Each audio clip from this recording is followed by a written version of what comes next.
Good evening and welcome to a new edition of To The Point. This evening we'll be taking a closer look at the American presidential race. Tomorrow, President-elect Joe Biden will be inaugurated.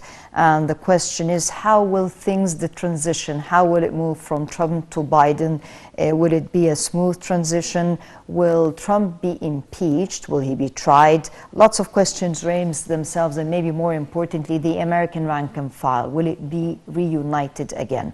With us this evening to shed light on these issues, Dr. Sarah Kira, Professor of International Relations at Sao Paulo University. A pleasure to have you with us. Thank you for having me.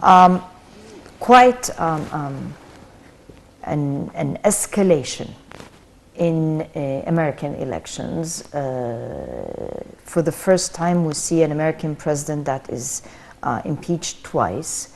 We see not a smooth transition of power, so to speak. A lot of anger at the street, and suffice it to say that tomorrow's inauguration will be held with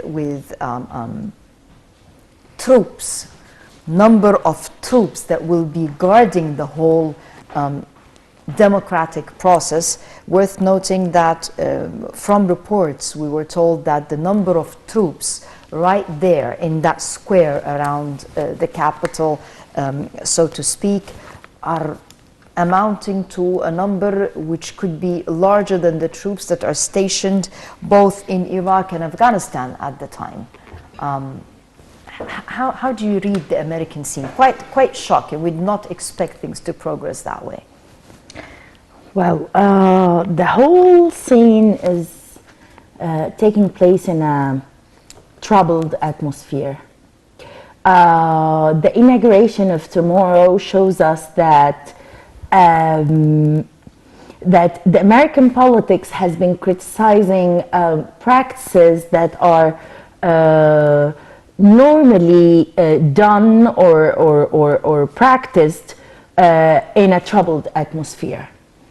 As you mentioned, the troops, 25,000 soldiers around the Capitol Hill tomorrow on America's president inauguration.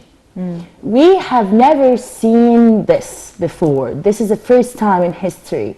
And for the first time, the democratic scene will not, as it has been always pictured about the states. I believe that this is a very troubled atmosphere for the legitimacy of Biden's administration. We are used to the scene where the president-elect comes out and waves to the people and welcomes the people and thanks the people for smoothly electing him. Or we usually witness that the winner salutes the loser of the elections, and there is a smooth transition. We have seen that there is a lot of statements from Trump that he doesn't accept his defeat and that he's not going to hand the administration easily and so on. And also, Trump is not the only troubled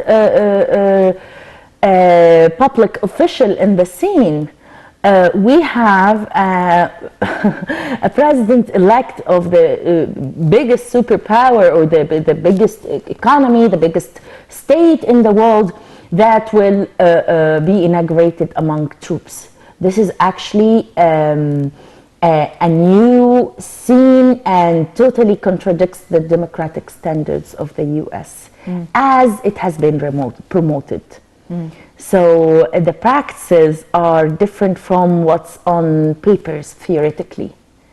The practices today are in favor of preserving the state of any troubled actions by people or supporters of Trump who also have the right to express their will. Of course, not violently. Violence is not promoted by any sane person in the world, but again, what if demonstrations would show us really the results of those elections? why would they not let us see this scene and see how the results of this election, because there have been a lot of speculations, a lot of accusations here and there and here. Trump accusing the Democrats of playing with the elections or with the process according to the electoral college or the election system in the US. And we have seen as well the Democrats calling Trump all kinds of everything. So this is totally away from any democratic practices. Before we go, because I really wanted to ask you about is the American democracy being put to the test by this.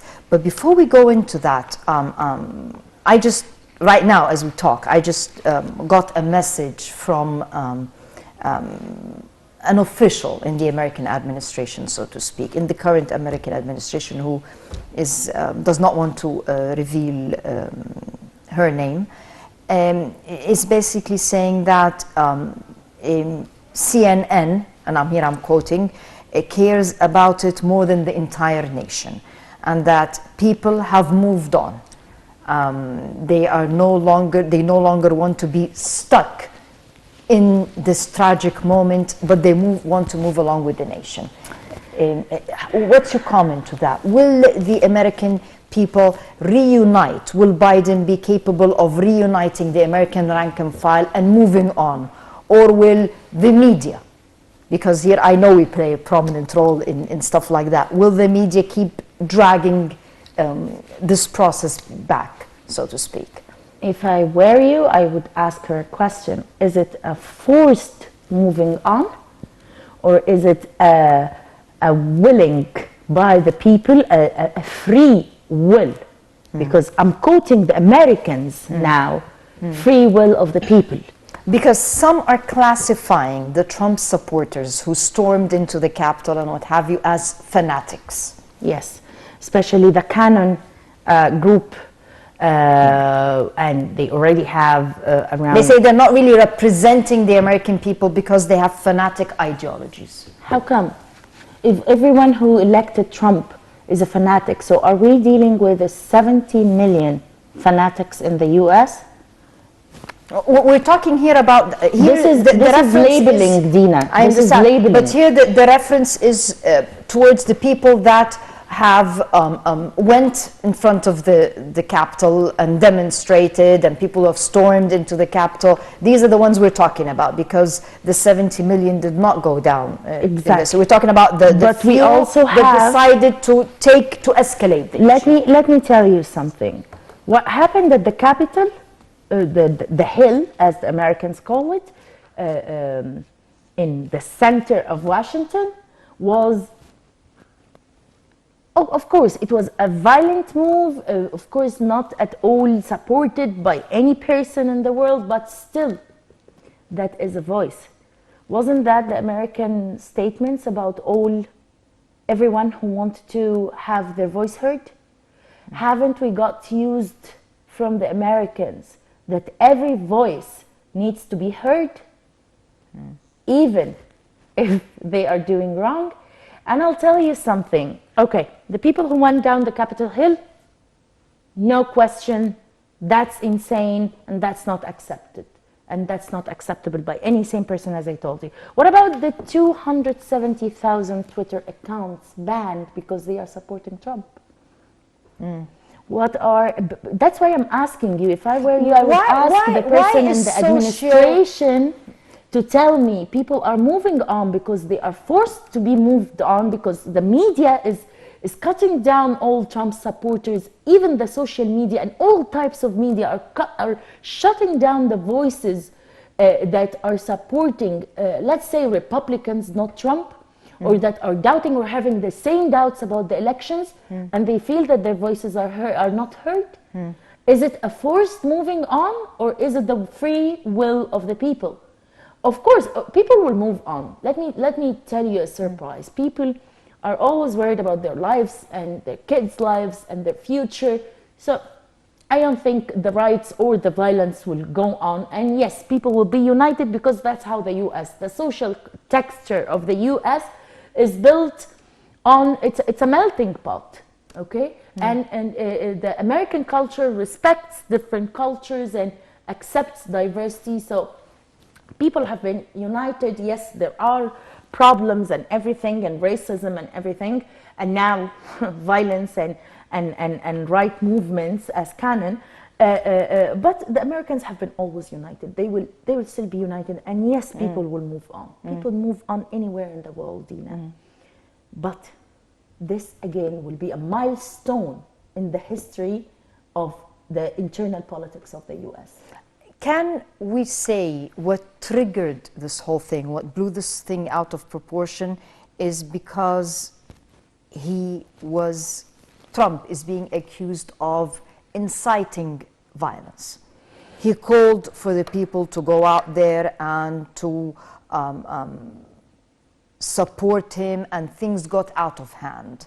He even delayed the response of, you cannot go into the Capitol that way. Can this be taken against him? Because there is a difference between peaceful protests and what happened, quite frankly, was anything but peaceful. I mean, storming the Capitol, storming a governmental building definitely is not something peaceful. 5 people ended up being killed. Yeah. So things definitely did not go a peaceful way. Can we say that maybe Trump incited this, calling on his supporters to go out that way, in a way, did not end his term on a good note? Again, the free will of the people. Did Trump go down and take every one of them by hand and tell them, go storm the Capitol? If he's pictured, the thing is that the Democrats are picturing Trump as in a very barbaric image, and as he and his supporters are barbaric and violent, and they are the new Nazis, and they are racist, and they are everything. And still, the Americans are telling everyone to respect everyone and to include everyone. So today, America, you cannot include whoever Trump affected. And how come? How come that's supposed to be the biggest democracy of the world? And how come Trump, with a small tweet, would have moved all of these people? They have always pictured him as a crazy, controversial person. Yes. Would sane people go after a crazy, controversial person? If he's so much hated, why does he have a lot of supporters? What does it mean? He just, with a small tweet, people stormed out the Capitol. Is there, that's how the legal charges will be based on this. But according to legal people there, in speeches that contain any hateful note or incite any kind of violence, even the First Amendment here is blocked, which is pertaining to freedom of speech, that Trump's speech violated the First Amendment. Okay. That then the people followed him. He didn't even intrigue he said that he doesn't accept the election. His tweets are read by everyone. He said he doesn't accept the elections, and that the Capitol Hill would not be a right place, and he needs to, like, he said something related to take over authority. But how come take over authority if he doesn't have real supporters, real people who believes in him? They wouldn't go and storm the Capitol Hill. Was it planned?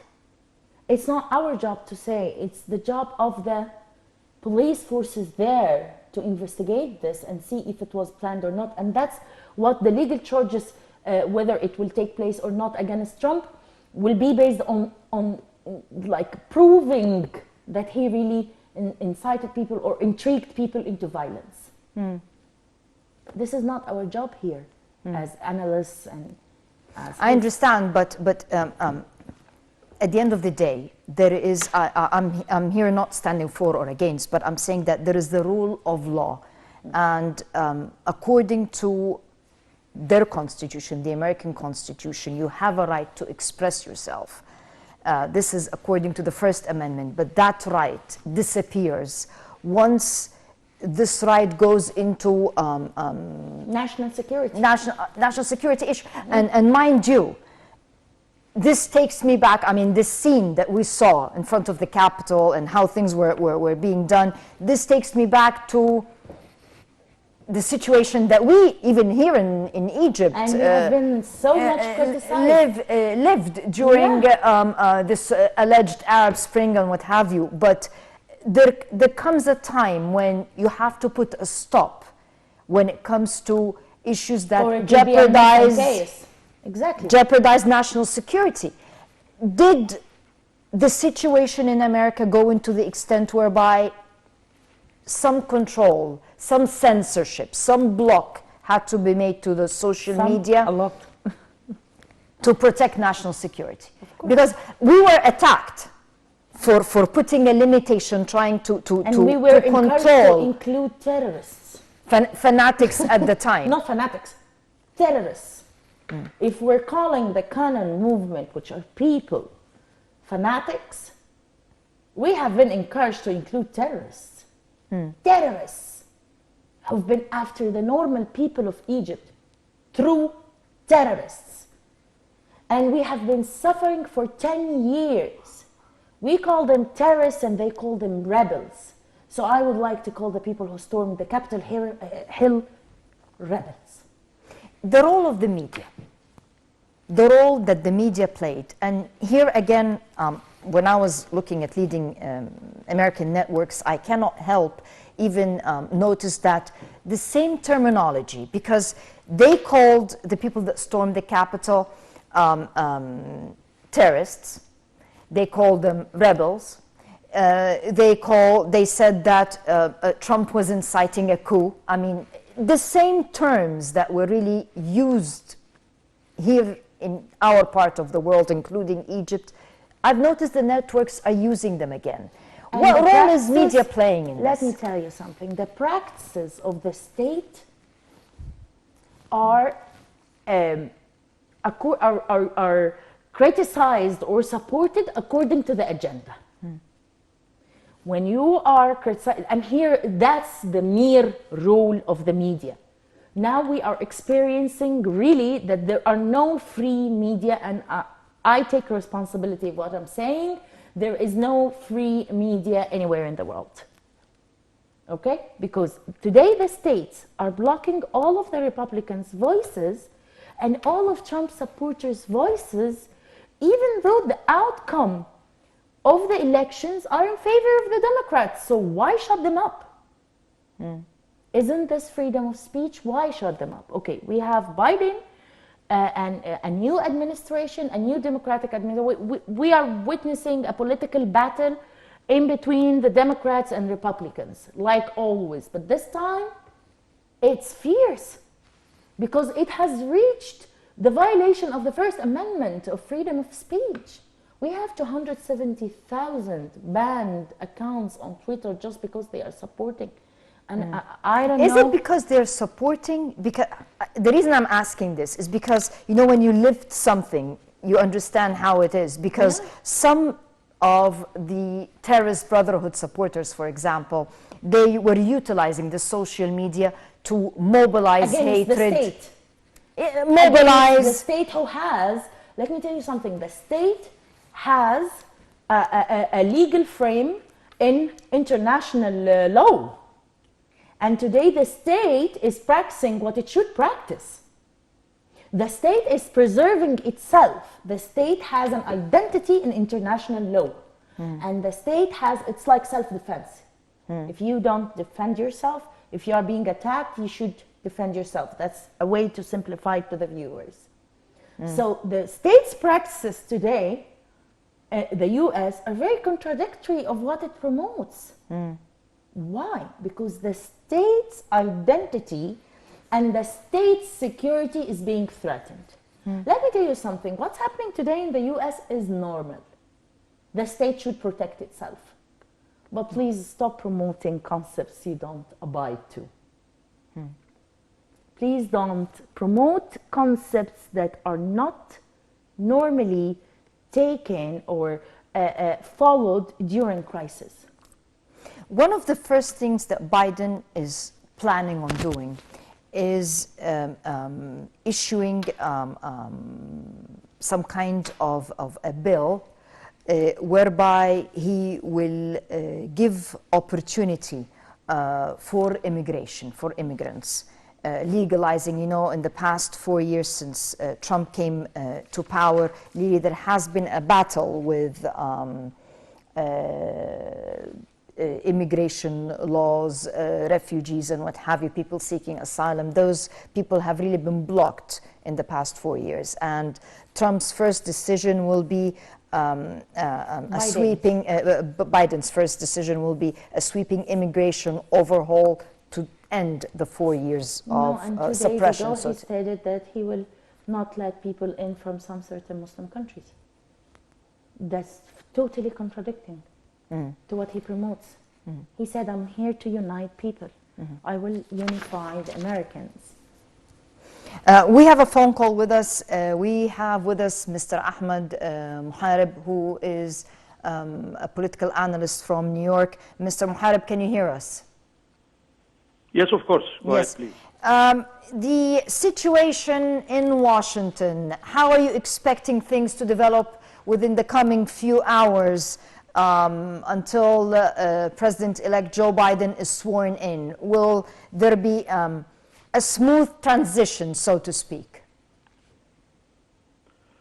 I assume and I hope, as everybody hopes, that this transition will be in a very peaceful, even it is something unusual for the American citizen to live such a kind of escalating of violence. Since last 6th of January, what happened will be for some time, it's still on the memory of the American citizen, because 3 things happened in the history of the American, they will never forget it. The first one, it was January 6, 1941, the Pearl Harbor attack by the Japanese. The second one, September 11, the attack to the World Trade Center. And the third thing happened, it will take some time, that 6th of January, the attack happened to the Congress. The American citizen will remember all those 3 things, especially the last one. Yes.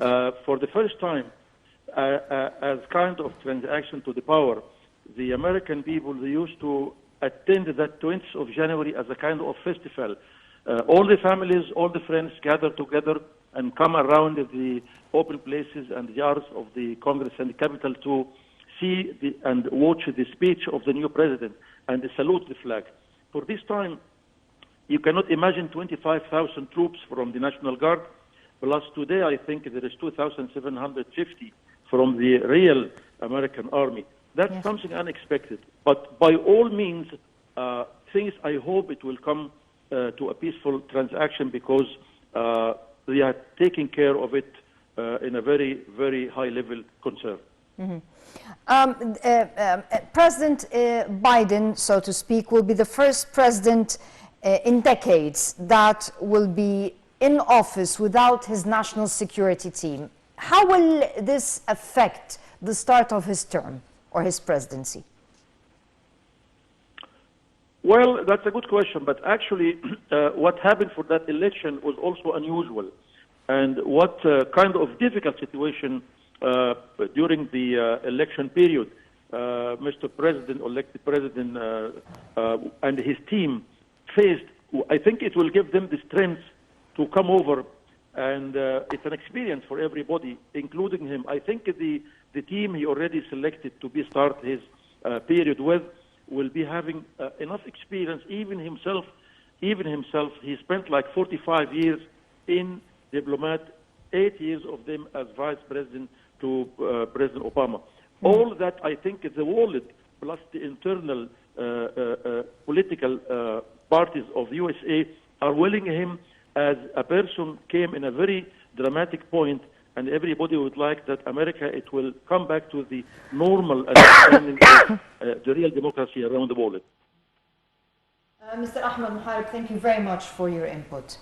Dr. Kira, as I was saying, this president will be taking office without the norm, which is some kind of a team that is already in place, which is quite challenging, really, because not only do you have a security issue, but you also, he'll be starting an office with the shadow, the threatening shadow of COVID-19 without a health secretary, an ailing economy without a treasury secretary, even though he has the names at the back of his mind. But usually the American president starts with some kind of, the immediate team is right there. But unfortunately, due to the turn of events, Biden will not have that. How do you see his taking office will happen?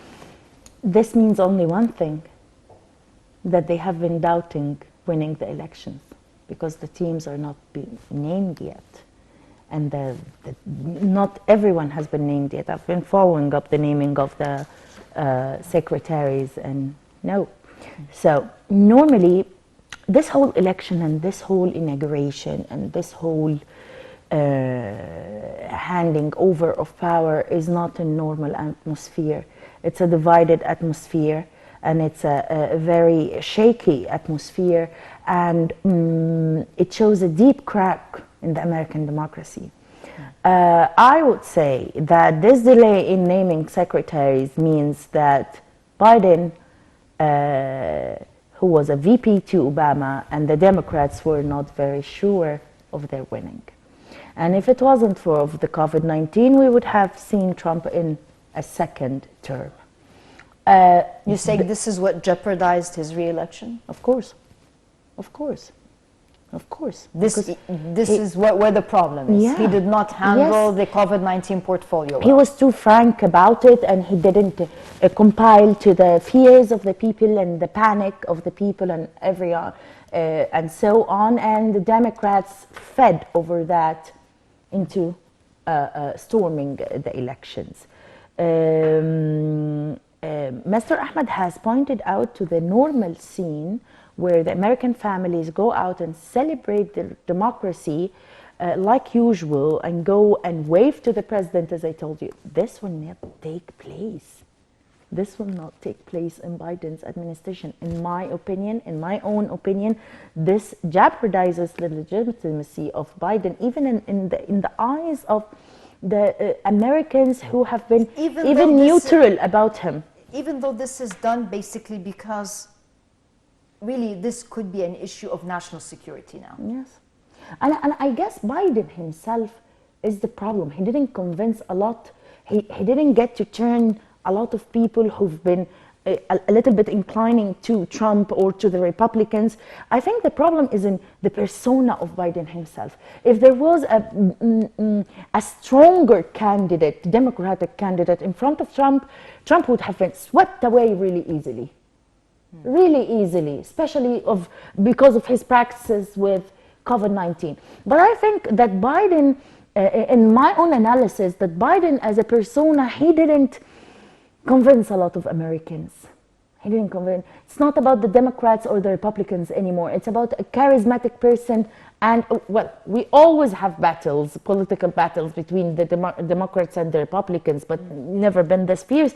And I guess the problem itself is in the two personas. There is a huge difference between the charisma in the two personas even. And the power in speech between the two. If you follow the political debates, Trump was always cutting off Biden. Trump had stronger responses and was faster in answering. And this is somehow appealing to the American people. Many of the countryside American people have seen in Trump the personification of the American dream. He's rich, he's strong, he's tall, the personification of the American dream. Yes. He said, America first, and, you know. We have with us on the line Dr. Yassin Al-Ayouti from the United States. Dr. Ayouti, can you hear us? Dr. Ayouti? Dr. Yassin, can you hear us? Dr. Yassin? Yes, I am. Yes. Could you tell us how are things developing at your end? Will we see a smooth transition? Will Biden be able to reunite the American rank and file? How will his first day in the Oval Office be? I have no hope in any kind of unity in the United States right now, because the period of Trump has been preceded by all kind of divisiveness with regard to ethnic, black and white, Latino and white, and with regard to economic. All of these divisions are not going to be healed by Biden. It would take years to heal that. What will this do to the American democracy as we have always heard about it? I want to share with you, because I'm a professor of law here in New York, there has never been any clear definition of what democracy is. Democracy has no definition. So is the term aggression. Therefore, so is the term terrorism. These are three terms that have no definition that is agreeable to all countries or all cultures in the legal dictionary. So I do not think that America is going to heal that quickly. Also, kindly remember that America is 50 countries stitched together in one country. And each one of them, each state has sovereignty. And that sovereignty prevents it from acceding even to the federal government. That's my response to that. The situation locally in the United States, will it affect American foreign policy? I'm sorry, I did not hear you. Could you The repeat the question situation again, please? on land in the United States, will it affect its foreign policy, in your opinion? Of course, as you will know, foreign policy is the reflection of internal policy. The two are the two sides of the coin. Therefore, I don't think that, I do think that the internal policy in the United States will definitely affect foreign policy. Take, for example, what happened under the Trump period. The Trump period was a period of isolationism. The whole term that he invented, that's Trump, America first, means America alone. As a result, they have no communication with the European Union. Trump kept on attacking the idea of NATO. Trump took the United Nations, the United States out of the World Health Organization. And so what I'm saying, in effect, is that America's foreign policy has always been fragmented and fractured. Only through very few periods of time that came united in terms of war or in terms of threats. Because America responds to threats quickly because it has been guarded by nature.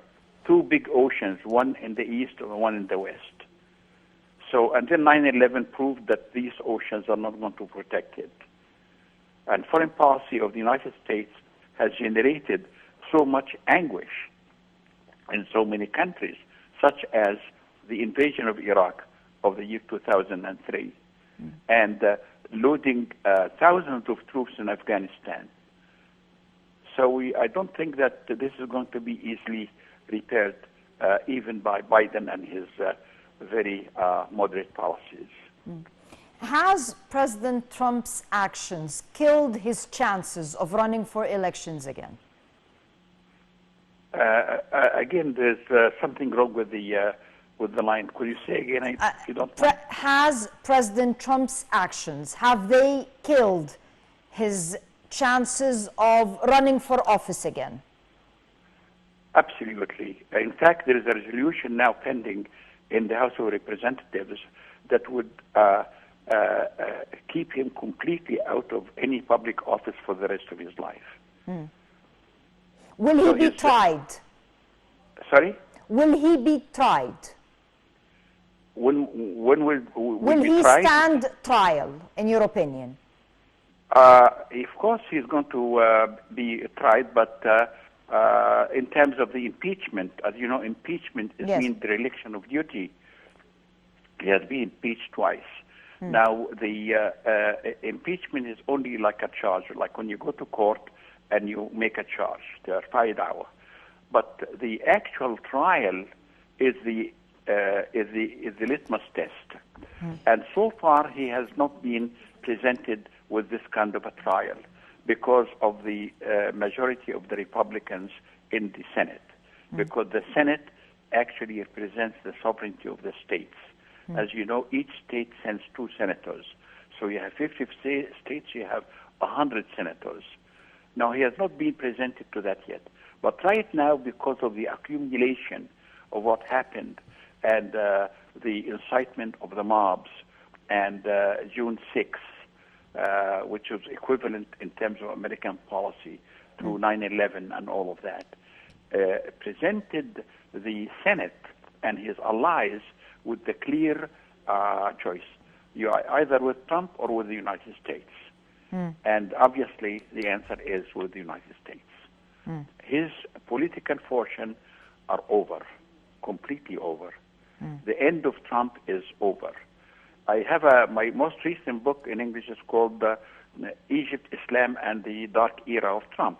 Why did I choose that term, dark era? Because it has been a very dark era in terms of the Muslims, in terms of accepting international organizations.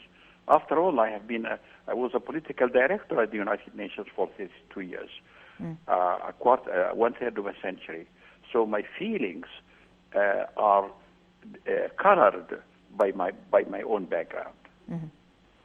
Dr. Yassin Al-Ayouti, thank you very much for joining us. I have a couple of minutes left, and maybe I'll ask you the question of, do you see Trump back in office again, being capable of running for elections again?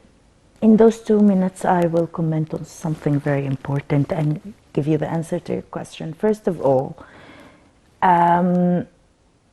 Trump is not impeached, and there is a constitution hassle. How can a president out of office be impeached? Impeached for what? He's not a president anymore. How can he be impeached? And as Dr. Yassin mentioned, where is that stated in the Constitution? How can you impeach an unelected president? He's not in public office anymore. How can he be impeached? We're talking about legal charges.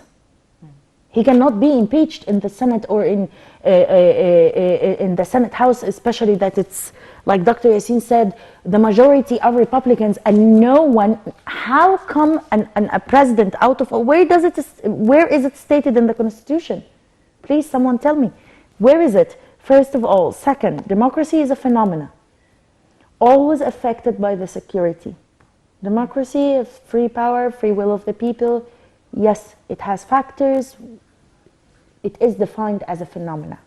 Maybe we can say that now the phenomena of democracy is being taken down, and this has a lot of reasons behind it.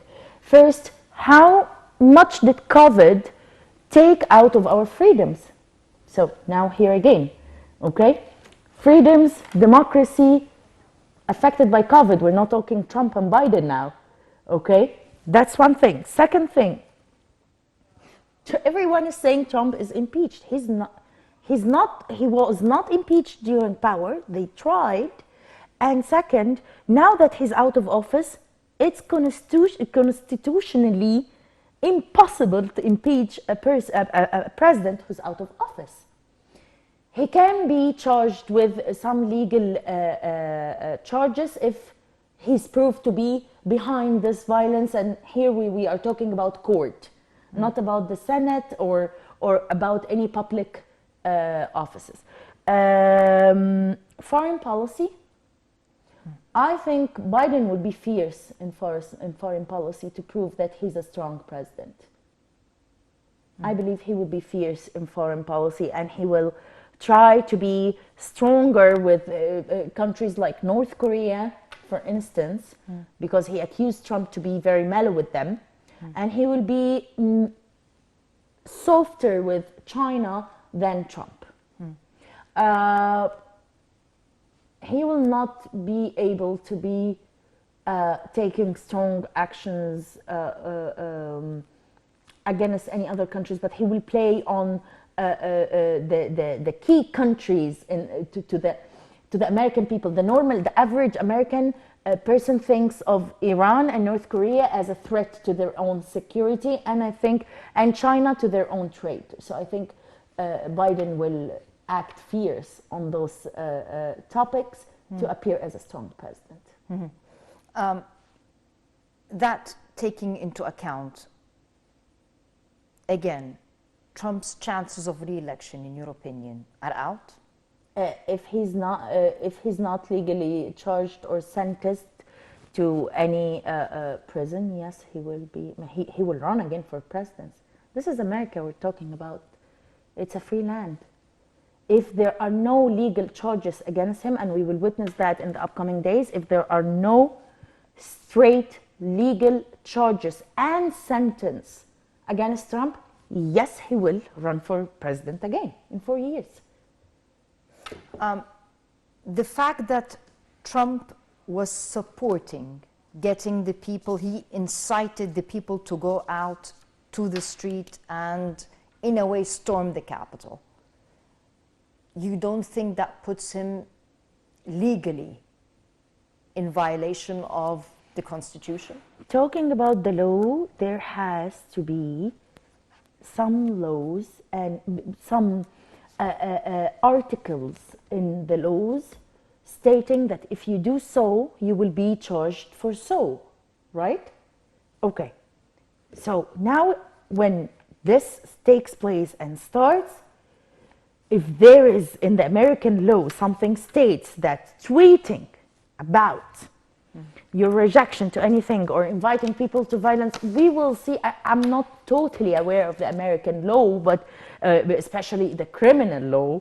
If in the criminal law it states that Trump has to be sentenced according to those charges, he will be sentenced. If it's not in the law, or the law is not tailored against him yet, he will not be charged.